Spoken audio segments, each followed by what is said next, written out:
नमस्कार साथियों, आज के इस वीडियो में मैं जो बायोलॉजी सेल डिस्कशन हम लोग जो कर रहे थे उस वीडियो को आज मैं आगे बढ़ाऊंगी। मैं कई दिनों से सेल का वीडियो चाह रही थी लेकिन बना नहीं पा रही थी, तो आज मुझे टाइम मिला, मैंने सोचा आज बना दे रहे हैं। तो सुनिए, कल उस दिन जो मैंने सेल का वीडियो अपलोड किया था उसमें मैंने आपको ओवरव्यू बताया था, ऊपर की सारी चीजें बता दी थी। अब हम थोड़ा सा चलेंगे कोशिका के अंदर जो कोशिकांग उपस्थित होते हैं उसके एक एक के बारे में थोड़ा सा डिस्कशन कर लेते हैं, जो कि बहुत ही ज्यादा इंपॉर्टेंट होता है। आपको यहाँ ही नहीं हर जगह ये चीजें पढ़ने के लिए मिलेंगी। उस दिन मैंने कोशिका का फिगर यहाँ ड्रा किया हुआ था, आज मैंने नहीं ड्रा किया क्योंकि मैंने उस दिन बनाया था। चलिए फिर, तो सबसे पहले मैं आपको आज उस दिन मैंने जीव द्रव्य वगैरह सारी चीजें आप लोगों को बता दिया था, कोशिका द्रव्य, केंद्रक द्रव्य, ये सारी चीजें। आज मैं शुरू करती हूँ अपना पहला कोशिकांग माइटोकांड्रिया से। किससे शुरू करते हैं? माइटोकांड्रिया, जिसको हम लोग सूत्रकणिका भी कहते हैं। माइटोकांड्रिया, इसको हम हिंदी में सूत्रकणिका बोलते हैं। क्या बोलते हैं? सूत्रकणिका बोलते हैं। माइटोकांड्रिया इंग्लिश वर्ड है और हिंदी में इसको हम सूत्रकणिका बोलते हैं। तो सबसे पहले माइटोकांड्रिया की खोज अल्टमैन ने किया था। किसने किया था? अल्टमैन ने किया था। इसमें पहला चीज आप लोग देख लीजिए कि माइटोकांड्रिया की खोज किसने किया था? अल्टमैन किया था। कोशिका में हमारे माइटोकांड्रिया कुछ यूं रूप से ऐसे रहती है और इसमें ऐसे ऐसे, ठीक है, ऐसे इसमें ऐसे भरे रहते हैं ऐसे, ठीक है। तो माइटोकांड्रिया कुछ यूं तरीके से, और एक माइटोकांड्रिया एक सेल में नहीं होती है। माइटोकांड्रिया किसी भी सेल में 50 से अधिक पाई जाती है, ठीक है, किसी भी सेल में। तो माइटोकांड्रिया की खोज किसने किया था? अल्टमैन ने किया था। किसने किया था? अल्टमैन। माइटोकांड्रिया एक बहुत ही महत्वपूर्ण कोशिकांग है यूकैरियोटिक सेल का। अब आपको अभी इसको छोड़ दीजिए, बस इतना जानिए कि माइटोकांड्रिया बहुत ही महत्वपूर्ण होता है। माइटोकांड्रिया में ही ऑक्सीश्वसन होता है। क्या होता है? माइटोकांड्रिया में ही ऑक्सीश्वसन होता है। आप कहोगे ऑक्सीश्वसन क्या है, तो मैं बताऊंगा ऑक्सीश्वसन क्या है। तो ऑक्सी मतलब ऐसा श्वसन जो ऑक्सीजन की उपस्थिति में होता होगा। आपको नहीं पता, लेकिन ये सच है कि बहुत से ऐसे भी जीव हैं जो बिना ऑक्सीजन के भी जी रहे हैं और बिना ऑक्सीजन के भी श्वसन होता है। हमारे ही बॉडी में दो प्रकार के श्वसन पाए जाते हैं, एक ऑक्सी श्वसन पाया जाता है, दूसरा अनऑक्सी श्वसन पाया जाता है। तो ऑक्सी श्वसन जो होता है वो माइटोकांड्रिया में होता है और जो अनऑक्सी श्वसन होता है वो जीव द्रव्य में होता है। ये बात मैंने इससे पहले वाले वीडियो में ही बता दिया था। तो आपको पता है ऑक्सी श्वसन क्या होगा माइटोकांड्रिया में? मैं बता दूं, ऑक्सी श्वसन के फलस्वरूप, ऑक्सी श्वसन के दौरान ही एटीपी ग्लूकोज में बदल जाता है। किस में बदल जाता है? एटीपी ग्लूकोज में बदल जाता है और इसी के फलस्वरूप हमें ऊर्जा मिलती है। क्या मिलती है? इसी के फलस्वरूप हमें ऊर्जा मिलती है। अब ध्यान से सुनना, बहुत जरूरी चीज है, एकदम दिमाग में ढुसो लो।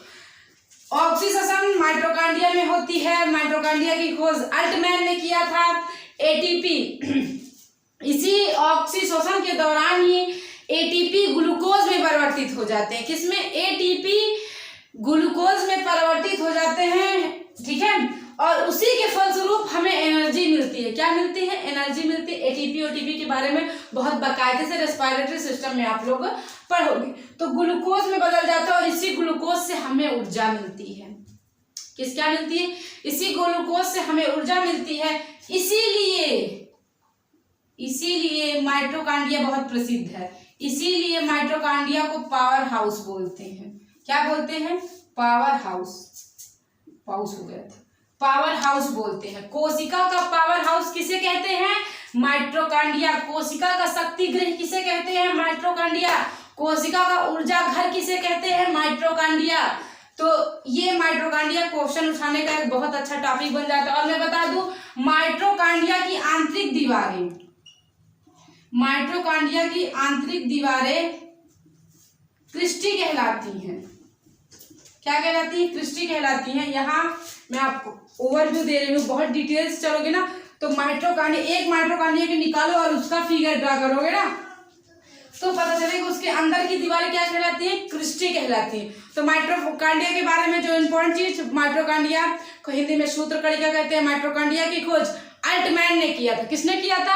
अल्टमैन ने किया था। माइटोकांड्रिया में ही ऑक्सीजन की अभिक्रिया ऑक्सीश्वसन होता है, जिसके फलस्वरूप एटीपी बदल जाता है ग्लूकोज में और उसी से हमें मिलती है एनर्जी। इसीलिए कोशिका का ऊर्जा घर, कोशिका का पावर हाउस, कोशिका का शक्ति गृह सब हम माइटोकांड्रिया को कहते हैं। कोशिका की ही वजह से हमें एनर्जी मिलती है, हम बोल पा रहे हैं, आपको पढ़ा पा रहे हैं, हम लोग खाना खा लेते हैं, श्वसन कर लेते हैं, लेकिन उससे एनर्जी नहीं मिलती है हमें। खाना खाने के बाद, श्वसन करने के बाद एनर्जी हमें माइटोकांड्रिया के द्वारा ही मिलती है। तो ये माइटोकांड्रिया के बारे में इंपॉर्टेंट चीज था। तो यहाँ मैंने खाली पावर हाउस लिखा है, आप लोग शक्ति गृह और ऊर्जा घर भी देखो। चलो मैं ही लिख देती हूँ, शक्ति गृह, ऊर्जा कैसे लिखा जाता है ऐसे, ऊर्जा घर, और कुछ भी मिले तो आप लोग समझ लें, ठीक है। रहेगा यही बच्चों, शब्दों का हेर फेर हो जाता है बस। तो ये था माइटोकांड्रिया के बारे में। दूसरे कोशिकाओं के पास चलते हैं।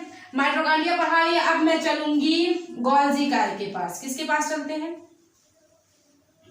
माइटोकांड्रिया हो गया हमारा, अब आइए गोल्जी काय के पास।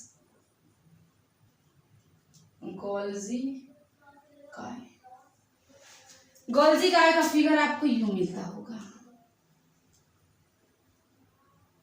ऐसे ऐसे कोशिका में ऐसे बना। मैंने कल ये उस दिन जब पढ़ाया था ना, तो यह फिगर मैंने ड्रा किया था। तो ये किसका फिगर है बच्चों? ये गोल्जी काय का फिगर होता है। मैं बता दूं, गोल्जी काय की खोज कैमिलो गोल्जी किए थे। कौन किए थे? Camillo Golgi. इन्होंने अपने ही नाम पे इसका नाम गोल्जी काय रख दिया था। क्या रख दिया था? इन्होंने अपने ही नाम पे गोल्जी काय का नाम, देखिए इनका नाम ही था कैमिलो गोल्जी, तो उन्होंने जो खोजा उसका नाम रख दिया गोल्जी काय। तो अब बात ये उठती है कि गोल्जी काय का कार्य क्या है। गोल्जी काय भी हमारे कोशिका का एक मोस्ट इंपॉर्टेंट कोशिकांग है। क्या है? कोशिकांग है। तो गोल्जी काय करता क्या है? गोल्जी काय ऊर्जा का परिवहन करता है। क्या करता है? ऊर्जा का परिवहन करता है। अब मन में सवाल उठ रहा होगा, कैसे, है ना, कैसे? तो ध्यान से समझना कैसे। बॉडी में हर जगह सेल है, यहां से लेके यहां तक हर जगह सेल ही सेल है ना। हाँ, हमारी बॉडी पूरी की पूरी सेल से मिली हुई है। ये बात स्लाइडेन एवं सॉन ने अपने कोशिका सिद्धांत में लिखा था कि नहीं? अभी मैं जाते जाते आपको उस दिन वाली और आज की चीजें रिपीट करा के ही जाऊंगी, ठीक है। तो हम कहाँ बचे थे? हाँ, तो हमारी पूरी बॉडी जो है वो सेल की बनी होती है, हर जगह सेल है, और हर जगह के सेल में माइटोकांड्रिया उपस्थित है, और हर सेल की माइटोकांड्रिया एनर्जी बना रही होगी।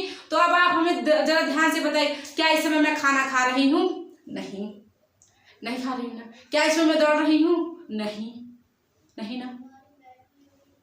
ध्यान समझना, इस समय मैं खाना खा रही हूँ? नहीं। इस समय मैं दौड़ रही हूँ? नहीं। तो इस समय मैं क्या कर रही हूँ? बोल रही हूँ। क्या कर रही हूँ? बोल। यानी मेरी मुंह की कोशिकाओं को बहुत ही ज्यादा एनर्जी की जरूरत है। तो आप बताइए, जो बाकी जगह एनर्जी है, जो बाकी जगह माइटोकांड्रिया एनर्जी बनाई है, वो तो वेस्ट जा रही है। इस स्थिति में काम गोल्जी काय करता है। क्या काम करता है? तो जैसे कि मान लीजिए, थोड़ा बहुत हिला ही रहे हैं, मान लीजिए मुंह की अपेक्षा बाकी बॉडी के हर पार्ट अभी कम काम कर रहे हैं। मैं बोल रही हूँ तो इसलिए मुंह से ज्यादा एनर्जी लग रही है, बाकी हर जगह बहुत कम। तो जहां भी एनर्जी होगी, गोल्जी काय उसको उठा के लाएगा मुंह की कोशिकाओं तक। कहाँ तक लाएगा? मुंह की कोशिकाओं के पास देगा एनर्जी, ताकि मैं ज्यादा समय तक कार्य कर सकूं जो भी मैं कर रही होंगी। तो गोल्जी काय का काम होता है परिवहन करना। अगर हम दौड़ रहे हैं, क्या कर रहे हैं? दौड़ रहे हैं, तो हमारी पैर की कोशिकाओं में वो पूरी बॉडी की एनर्जी दे देता है, ताकि हम ज्यादा देर तक खुद दम लगा के भाग सके। अगर हम खेत बोल रहे हैं, फावड़ा चला रहे हैं, तो हाथ की कोशिकाओं में ज्यादा दम देगा, ताकि हम काफी देर तक गोड़ सके। तो ये काम गोल्जी काय बनता है। नहीं पता चला, हियन से गोड़ रहे हैं, पैर की कोशिकाओं के पास एनर्जी है, वो तो आराम से बैठी है फूल के गदगद। भाई काम तो इस समय ये कर रहा है, तो इसको एनर्जी की ज्यादा जरूरत पड़ेगी ना। तो इसीलिए गोल्जी काय को रखा गया है। वो ट्रांसपोर्टेशन का काम करता है, चीजों को इधर उधर फैलाता रहता है, मतलब परिवहन करता है। तो गोल्जी काय के कार्य ये था। चलिए दूसरे के पास आते हैं। हम लोग माइटोकांड्रिया पढ़े, गोल्जी काय पढ़े, अब पढ़ लेते हैं तारक काय के बारे में। तारक काय, इसको इंग्लिश में सेंट्रोसोम कहते हैं, सेंट्रोसोम। तारक काय या फिर सेंट्रोसोम। ध्यान से समझना। तारक काय की खोज बोबरी किए थे। कौन किए थे? बोबरी किए थे। बोबरी। तारक काय की खोज किसने किया था? बोबरी। तारक काय का वर्क सुनो। हमारे कोशिकांग में इतने सारी चीज, हमारी कोशिका में इतनी सारी चीजें, सबका एक अपना एक बहुत जरूरी वर्क होता है और सभी अपने वर्क को लेकर निस्वार्थ और ईमानदारी से बिल्कुल करते हैं। हमारी कोशिका के अंदर जो होता है, एक लाइसोसोम है जो बहुत बदतमीज है। अभी कैसे है वो मैं आपको बताऊंगी, ठीक है। तो खोज किसने किया था? बोबरी ने किया था। मैं क्या बताने वाली थी आपको? हाँ, इसका कार्य ना सेल डिवीजन, चाहे लिख लीजिए कोशिका विभाजन। क्या लिख लीजिए? कोशिका विभाजन। तो ये सेंट्रोसोम का काम होता है कोशिका विभाजन करना। क्या करना? कोशिका विभाजन करना। कोशिका विभाजन क्यों करेगी? ये क्यों करेगी? तो भाई जो हमारे इधर उधर चोट लग जाती है, ध्यान से सुनिएगा, हमारे बॉडी में कई प्रकार के विभाजन होते हैं, जैसे अर्धसूत्री, समसूत्री ना और रासूत्री। ये इसके बारे में आप लोगों को पढ़ाऊंगी, लेकिन अभी थोड़ा सा ध्यान रखिए कि सेंट्रोसोम जो विभाजन करता है ना, वो समसूत्री विभाजन करता है। कैसा विभाजन करता है? और हमारी चोटें वगैरह जो भर जाती है ना, वो समसूत्री विभाजन द्वारा ही भर जाती है। मतलब क्या है? उस दिन मैंने समझाया था, अगर मेरे ध्यान से समझना, अगर यहाँ की एक कोशिका मान लीजिए डैमेज हो गई है, खराब हो गई है, इस जगह की खराब हो गई है, तो इसके बगल वाली कोशिका क्या करेगी? अपनी कोशिका को तोड़ेगी। कैसे तोड़ेगी? इधर समझो, अगर ये मान लीजिए कोशिका है, इसके बगल की ये कोशिका खराब हो चुकी है, तो ये कोशिका क्या करेगी? अपने आप को तोड़ देगी और फिर उतना ही बड़ा, दो भाग हो गए ना, एक ये, और दोनों भाग बढ़ के फिर उतने ही बड़े हो जाएंगे। एक स्थान ले लेगी जो जिसने अपने आप को तोड़ा, एक स्थान ले लेगा जो जगह खाली थी, और दोनों में ही 46 गुणसूत्र चले जाते हैं। तो इसको हम लोग समसूत्र विभाजन कहते हैं। अर्धसूत्र विभाजन केवल वहां पे होता है। कहाँ पे? जब रिप्रोडक्शन में आएंगे तो वहां आप लोगों को बताएंगे।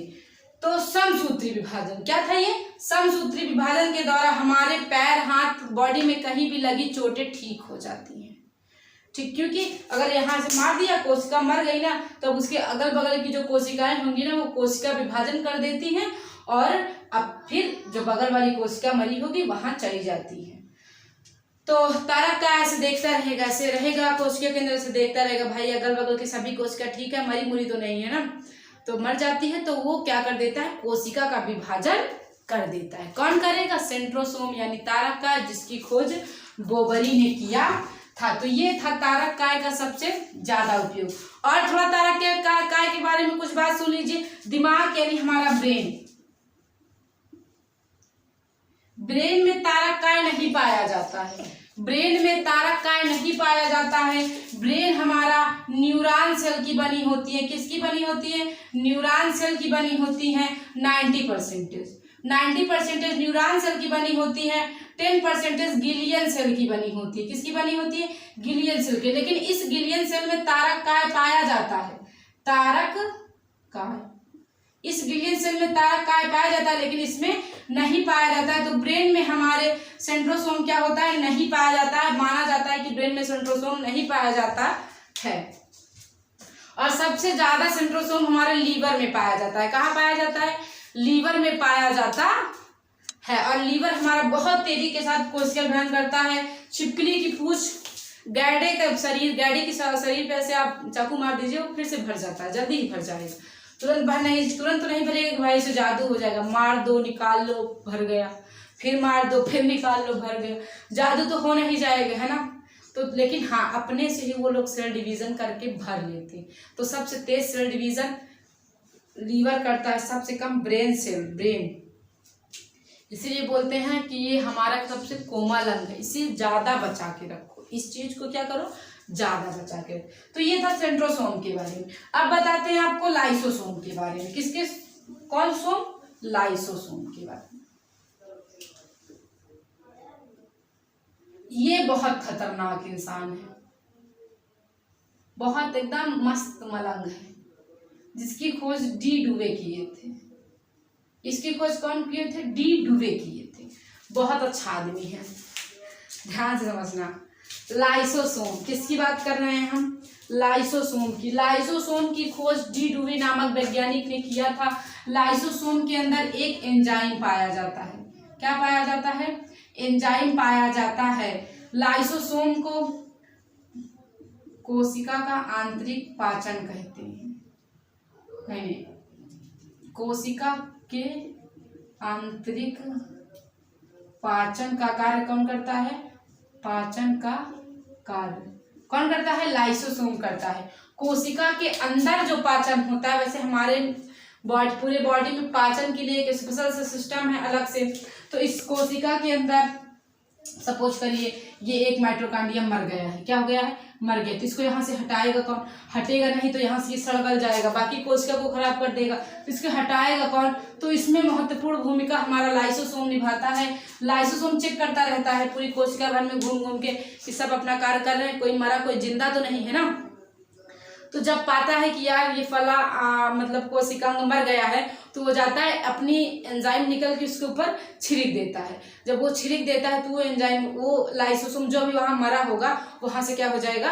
हट जाएगा। तो लाइसोसोम के अंदर क्या पाया जाता है? एक एंजाइम पाया जाता है जो कोशिका के आंतरिक पाचन का कार्य करता है। तो कोशिका का आंतरिक पाचन कौन करता है? लाइसोसोम। और लाइसोसोम जब कभी कभी ना कोशिका जब बहुत सही से काम नहीं कर रही होती, कोशिका के कोशिकांग काम नहीं कर रहे होते हैं, तो लाइसोसोम करता क्या है? लाइसोसोम अपने आप को फाड़ लेता है। क्या कर लेता है? लाइसोसोम खुद को फाड़ लेता है। उसके अंदर का भरा एंजाइम जीवद्रव्य में जाके फैल जाता है, जिस कारण पूरी कोशिका ही मर जाती है। क्या हो जाती है? पूरी कोशिका ही मर जाती है।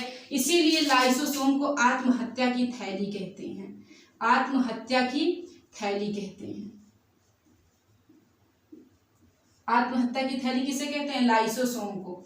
इसी को एटम बॉम्ब कहते हैं। एटम बॉम्ब, ठीक है। तो आत्महत्या की थैली किसे कहेंगे हम लोग? लाइसोसोम। लाइसोसोम की खोज किसने किया था? डी डुवे ने किया था। लाइसोसोम में एक एंजाइम पाया जाता है जो कि क्या करता है? कोशिका के अंदर का पाचन का काम करता है। लेकिन कभी कभी जब कोशिका सही ढंग से काम नहीं कर रही होती है तो लाइसोसोम को खुद को फाड़ लेता है। उसके अंदर जो एंजाइम रहता है वो जाके कोशिका द्रव्य में जीव द्रव्य में फैल जाता है, जिस वजह से पूरी कोशिका हमारी मर जाती है। इसीलिए हम लोग लाइसोसोम को आत्महत्या की थैली भी कहते हैं। एक बात थोड़ा सा ध्यान से सुन लो, आरबीसी ब्लड में आएगा, यहाँ पढ़ने के लिए नहीं मिलेगा तो यहाँ क्यों लिख दिया? आरबीसी में लाइसोसोम पाया ही नहीं जाता। आरबीसी में लाइसोसोम नहीं पाया जाता है। ये जब मर जाता है ना तो इस हटाने के लिए कोई नहीं रहता, तो आरबीसी मरने के बाद प्लीहा में जाता है। कहाँ जाता है? प्लीहा में जाता है। तो प्लीहा पूछा क्वेश्चन जाता है कि ब्लड बैंक किसे कहते हैं? क्वेश्चन पूछा जाता है ब्लड बैंक। तो प्लीहा, हाँ, इसी को तिल्ली भी कहते हैं, तिल्ली। इसी को स्प्लीन भी कहते हैं, ठीक है। तिल्ली, प्लीहा, स्प्लीन सब एक चीज है। तो ब्लड बैंक किसे कहते हैं? हृदय को मत बताना, हृदय ब्लड बैंक नहीं है। हृदय ब्लड को कभी नहीं रोकता। हृदय हमारा एक पंपिंग अंग है। ब्लड बैंक तो हमारा स्प्लीन या फिर तिल्ली है, जो कि कुछ देर के लिए ब्लड को रोकता है और उसमें की जो आरबीसी मरी रहती है ना उसको निकाल लेता है। क्योंकि आरबीसी के अंदर लाइसोसोम नहीं पाया जाता तो वह खुद को नष्ट नहीं कर सकती है, खून खराब ना हो, इसलिए जब ये प्लीहा में जाते हैं तो प्लीहा कुछ देर के लिए उस खून को स्टोर करेगा, मरी हुई आरबीसी उसको निकाल लेता है, फिर ब्लड को जाने देता है। तो किसमें लाइसोसोम नहीं पाया जाता? तो आरबीसी में लाइसोसोम नहीं पाया जाता। चलिए अब आपको बताते हैं अंतःप्रद्रवी जालिका के बारे में, जो कि केंद्रक के इस साइड और उस साइड ऐसे लगी रहती है। अंतःप्रद्रवी जालिका, देखिए अंतःप्रद्रवी जालिका ये एक, इसको हम लोग कोशिका का आंतरिक कंकाल कहते हैं। क्या बोलते हैं इसे? कोशिका का आंतरिक कंकाल, आंतरिक कंकाल। कोशिका का आंतरिक कंकाल किसे कहते हैं? किसको? अंतःप्रद्रवी जालिका को कहते हैं।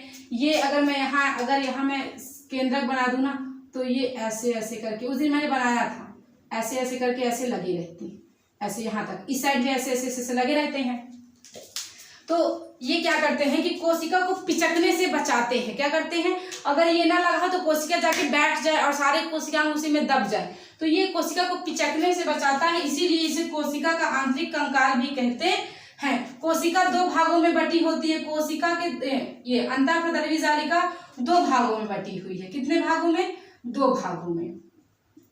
पहली इसको बोलते हैं हम लोग खुरदरी अंतःप्रद्रवी जालिका, खुरदरी, और दूसरी चिकनी है। क्या है, दूसरी क्या है, चिकनी है। पहली वाली खुरदरी है, तो खुरदरी क्यों हो गई, क्योंकि इस पे राइबोसोम पाए जाते हैं। क्या पाए जाते हैं, राइबोसोम पाए जाते हैं। और चिकनी क्यों है, तो क्योंकि इस पे कुछ नहीं पाए जाते हैं, खाली रहता है। ठीक है, लेकिन हाँ चिकनी, हाँ सही है।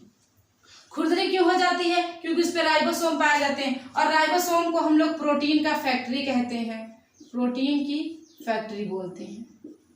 राइबोसोम को हम लोग क्या बोलते हैं, प्रोटीन की फैक्ट्री बोलते हैं, क्योंकि वह प्रोटीन को बनाने का काम करता है। ये आपको आगे रेस्पिरेटरी सिस्टम में पता चलेगा कि राइबोसोम को आप प्रोटीन की फैक्ट्री क्यों बोलते हैं, यहाँ पे नहीं पता चलेगा।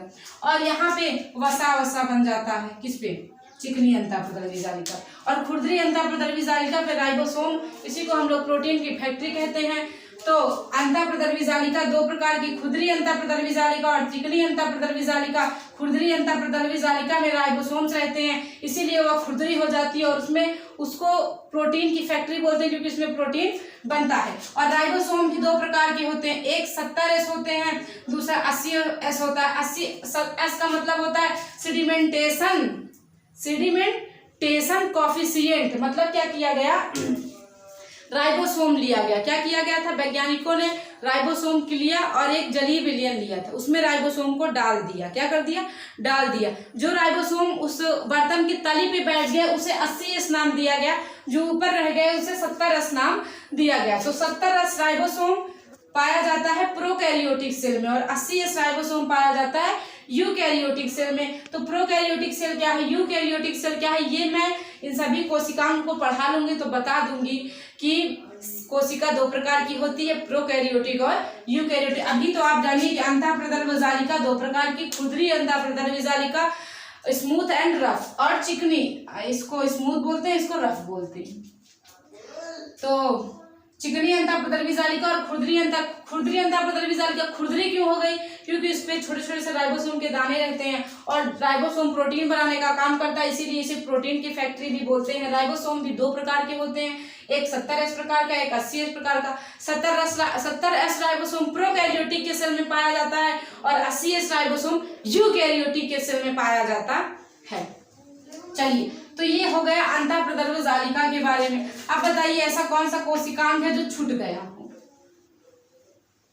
केंद्रक के बारे में देखिए, केंद्रक एक बहुत बड़ी टॉपिक है, क्योंकि केंद्रक के अंदर DNA वगैरह है, गुणसूत्र वगैरह हो, तो उसके बारे में बहुत बाकायदे से पढ़ेंगे। लेकिन केंद्रक के बारे में थोड़ा सा जान लीजिए, थोड़ा सा, बहुत ज्यादा नहीं। केंद्रक के बारे में जान लीजिए।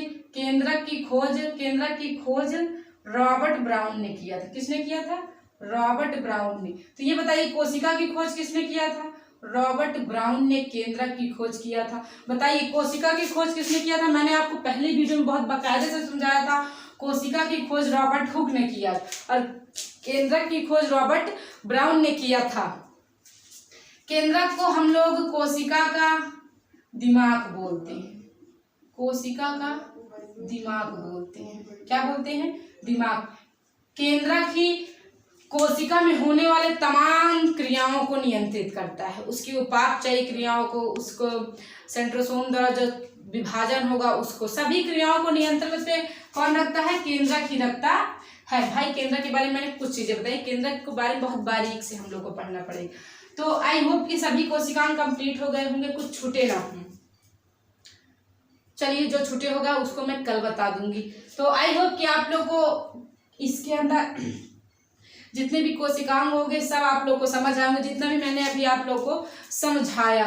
तो केंद्रक की खोज रॉबर्ट ब्राउन, इसको कोशिका का दिमाग कहते हैं। यही कोशिका का तमाम कार्यों पे नियंत्रण करती है। कोशिका में उपापचयी कार्य भी केंद्रक के ही वजह से होते हैं। और केंद्रक, भाई केंद्रक के बारे में बहुत कुछ पढ़ना। केंद्रक के अंदर भरा द्रव्य केंद्रक द्रव्य कहलाता है। केंद्रक के बाहर एक झिल्ली लगी रहती है जिसे हम लोग केंद्रक कला कहते हैं। तो ये सारी चीजें मैं आपको जब केंद्रक पढ़ाऊंगी तो उसमें बताऊंगी। अभी तो हम लोग कोशिका पढ़ रहे हैं ना, तो कोशिका का एक अंग था, इसलिए मैंने इसे बता दिया। बाकी मैं देख लूंगी, मुझे तो नहीं लगता कि कोई कोशिकांग छूटे होंगे। चलिए देखा जाएगा, जो छूटा होगा वो भी आप लोगों का कंप्लीट हो जाएगा। बिल्कुल आप निश्चिंत रहें। जो बातें ना समझ में आई हो बताइएगा, कमेंट करिएगा, फीडबैक जरूर दीजिएगा वीडियो कैसा लगा। आई होप वीडियो आप लोग को अच्छा लगा। वीडियो अच्छा लगा हो तो लाइक करिए, चैनल को सब्सक्राइब कर लीजिए, और इसी प्रकार के बहुत से वीडियो को देखने के लिए मैं इस चीज को रोकेंगी ना, मैं आए दिन आप लोगों के लिए कुछ नया नया लेके आती रहूंगी किसी भी सब्जेक्ट में, लेकिन कुछ नया ही रहेगा। तो धन्यवाद वीडियो को पूरा इन तक वॉच करने के लिए। फिलहाल अभी तो चलते हैं, मिलेंगे अपने अगले वीडियो में कुछ और इंटरेस्टिंग टॉपिक को लेकर। जय हिंद, वंदे मातरम।